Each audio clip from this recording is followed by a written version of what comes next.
Hi everyone, it's Wildlife Bio Gal live here from TVAS 2016. Just to let you guys all know that we're going to do a quick poster session here with Kristen Black.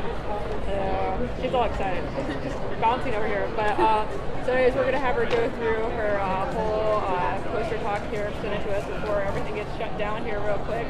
But yeah, we'll have a couple more periscopes tomorrow, which will be the last day of TWS, and so make sure you're following me on Twitter to keep track of all the different periscopes that we'll have going on. So with that, I'm going to throw it over to Kristen, and she's going to do an awesome job here, show us all the awesome stuff about deer and human dimensions, so I'll let her take it away.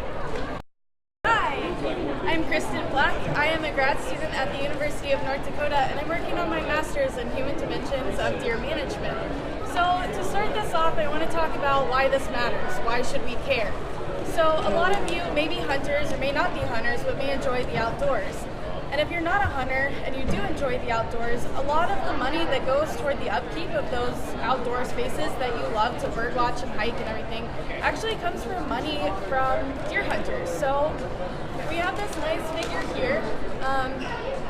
In case you aren't aware, hunters pay an 11% excise tax on all hunting equipment.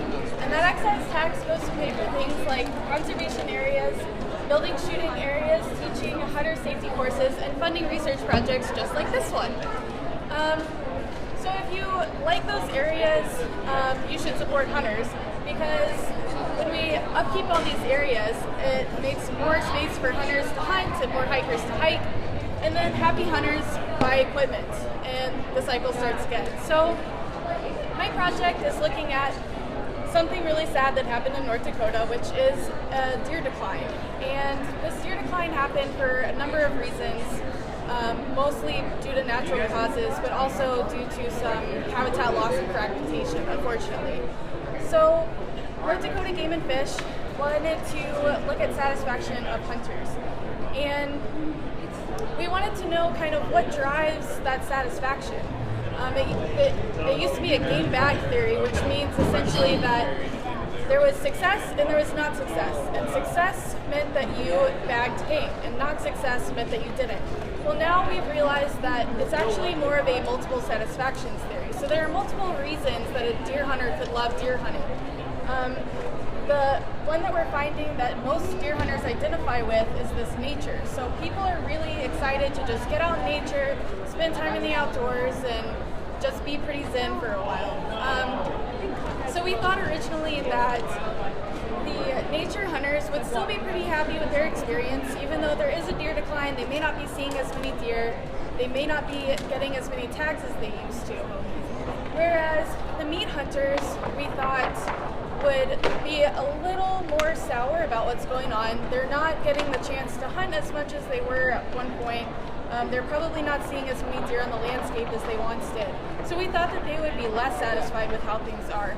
What we found from our data is actually that there's no significant relationship between satisfaction and motivation. So that's good for Game and Fish, because on a scale of 1 to 5, with 1 being not satisfied at all and 5 being very satisfied, our average is a 3.8. So that's a moderately satisfied. The reason that we thought that that hunters may be really unsatisfied is that North Dakota Game and Fish does all of these public meetings around the state.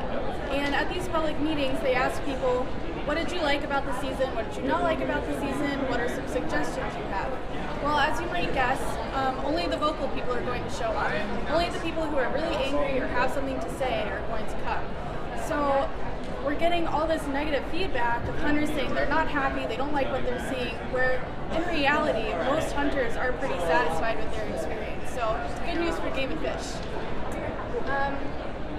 A secondary part of this study is looking at the perspectives of deer hunters and the population decline. So we want to know why people think that the deer population is declining, so that if there's any kind of miscommunication between Game and Fish, if people think that maybe disease might be a big topic of, why deer populations are declining, we might need to do a little bit more education and outreach to let them know that yes, there is a little bit of disease in the state, but it should not impact your hunting experience at all. So that's us, and hopefully we'll get some more results soon and see some more good things, and maybe North Dakota will want to do another one of these studies. Who knows? So thank you. All right, awesome. Thank you so much. All right, everyone. So if you have any questions for Kristen, feel free to go ahead and get a hold of me at wildlifebiogao.com or straight up through Twitter. That way we can send some questions off to her, and hopefully we'll get her to be fully on Twitter here shortly. So, but yeah, so if you have any questions, also, feel free to contact her through the university as well that way. Like I said earlier, we'll have some more periscopes coming to you live from TWS here. We've got one more full day tomorrow, and so we'll see if we can get some more interviews with some researchers and with some of their talks too. So you guys have a great evening, and I hope you enjoyed this quick little periscope. Thank you for all of you who tuned in, especially on such short notice. So with that, you guys have a great evening, and we'll see you later from Raleigh, North Carolina.